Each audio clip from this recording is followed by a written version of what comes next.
Hey, how's it going? It's Vincent Vang, and I'm going to be talking about why I think that a few felons. Hey, how's it going? It's Vincent Vang, and I think that all Americans, the ones who are, the ones who are. Hey, how's it going? It's Vincent Vang, and I'm going to be talking about why I think the law-abiding citizens of America, including a few felons, should be able to own a firearm and defend themselves. Now, you're probably thinking, why of all topics, why of all policies of this? Because I've seen some videos of former convicts and former inmates now like rearranging their lives and being committed to a better future. I've heard that they don't have any firearms with them, and they are literally just living life without protection. And I'm thinking to myself, what happens if their horrible past comes back to haunt them in the future, and the convict with like the family members and his pets ends up getting killed, and he can't be able to do anything about it because there's a policy saying, oh, you can't have a firearm for this because you did this one like so many years ago. And it's quite unfair, to be honest. Like, why does this guy who's done his time have to be committed into another time of not being able to defend yourself? I mean, they'll always be saying, oh, the police will come and protect them, but eventually they come at a very slow pace nowadays, and things are getting a lot more worse. I mean, there's lots of things that would say that I am wrong here. I've read off of the New York Times article stating that there is about 3 out of 4 of these incidents where ex-convicts, once they're released out of prison, they will get rearrested again. And what about that 1 out of the 4 that actually did some good? We should let that 1 out of the 4, the one who's actually committed into a better lifestyle, and the one who's actually abiding to the law, we should probably give those ones actual protections, the actual rights to own firearms.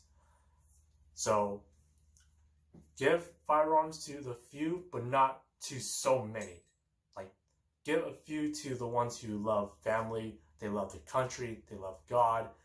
Those ones, not like ex-terrorists or all sorts of degenerate criminals out there. So, just a few, but not all of them, should own a firearm.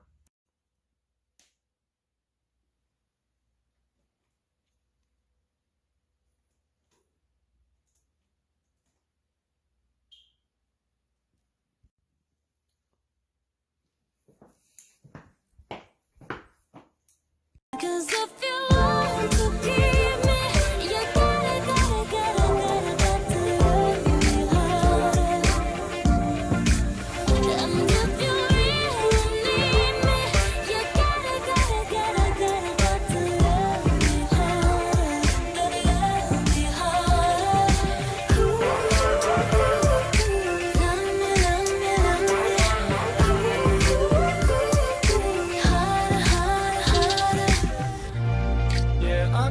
No sleep. I look so good in green. I run. I don't have no more dreams. I drive around on my own. Feel dead, but I feel my bones. I hide out on my throne. Open up, now my cover's blown. Yeah, now my cover's blown. Yeah, now my cover's blown. Now my cover's blown. Now my cover's.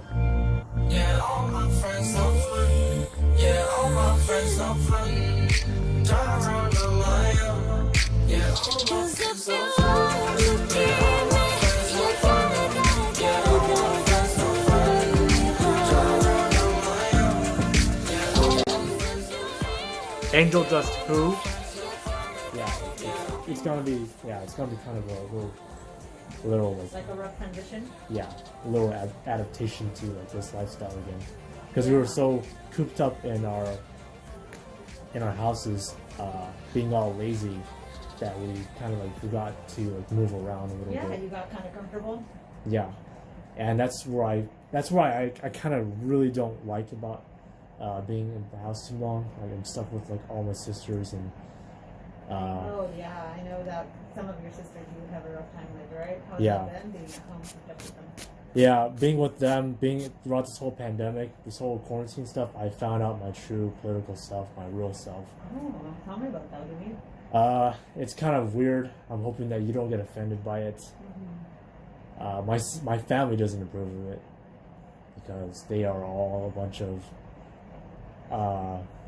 how Yuri Bezmenov would say, useful idiots. And Yuri Bezmenov was a former communist propagandist, but he escaped and went to the United States to talk about how the Cold War is really going down. Oh, I see. Okay, so tell me more about your political stance. So, my political stance is that I've gone into the right-wing area.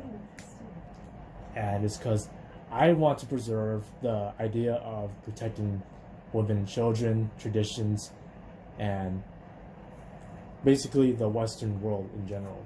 But everything's getting kind of weird because like everybody's always saying down with capitalism, smashing patriarchy, all that stuff.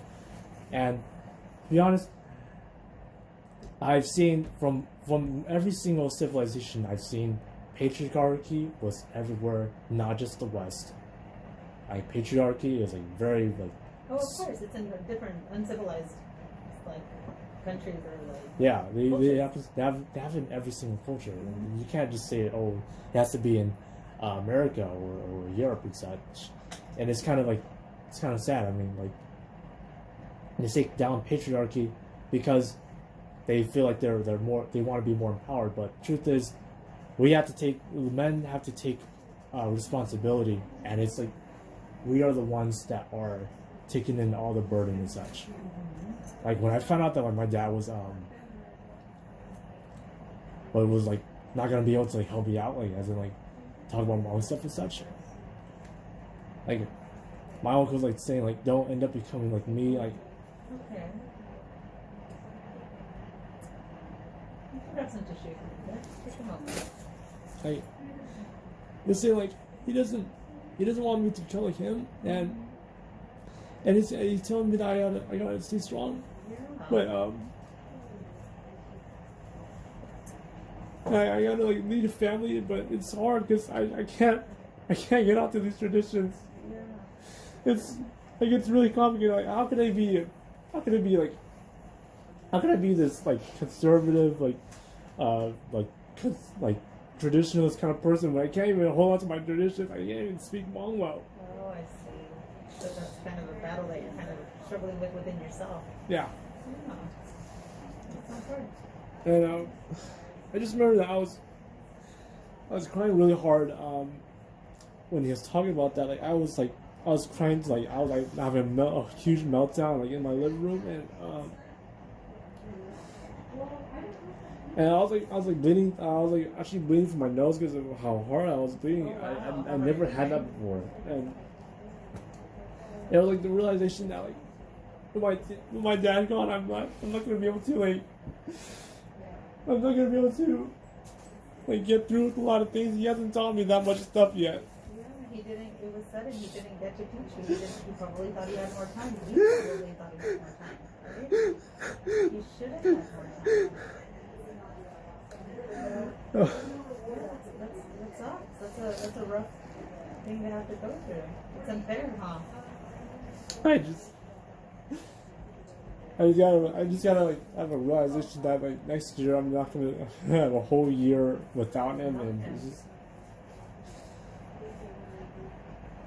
Have you talked like do you and your I know your relationship with your sister is kind of weird, but have you guys like processed this together, like the loss and kind of how you guys feel about it and what that's gonna mean for? Yeah,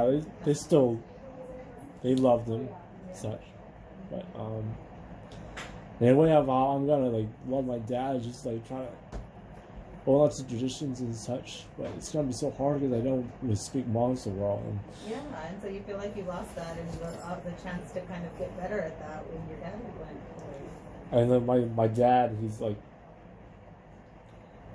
he was able to like talk to like the ancestors, the spirits, Okay. like feed them some food and such. But I cannot see myself do that because it's just so.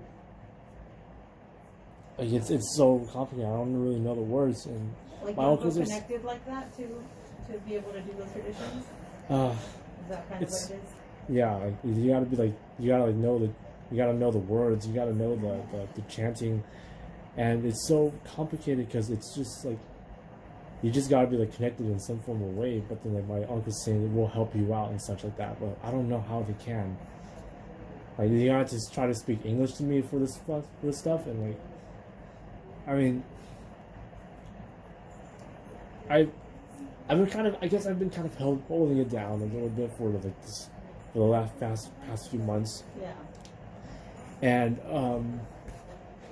but like deep down, I'm still kind of grieving a little bit for my dad Of because course. So grief is strange, Vincent. It's not something that you just like, it happens and then you get through it. Grief will pop up whenever. Like there'll be times where you're gonna think you're okay, and then out of nowhere it just hits you because of something that somebody said, something triggers your memory, something's gonna happen, and that's a normal part of grieving. So just kind of be aware of that. It's okay, you know, it's okay to have that happen without you expecting it. Especially when somebody like your dad, like that's one of the most important people in your life, right? yeah, I mean,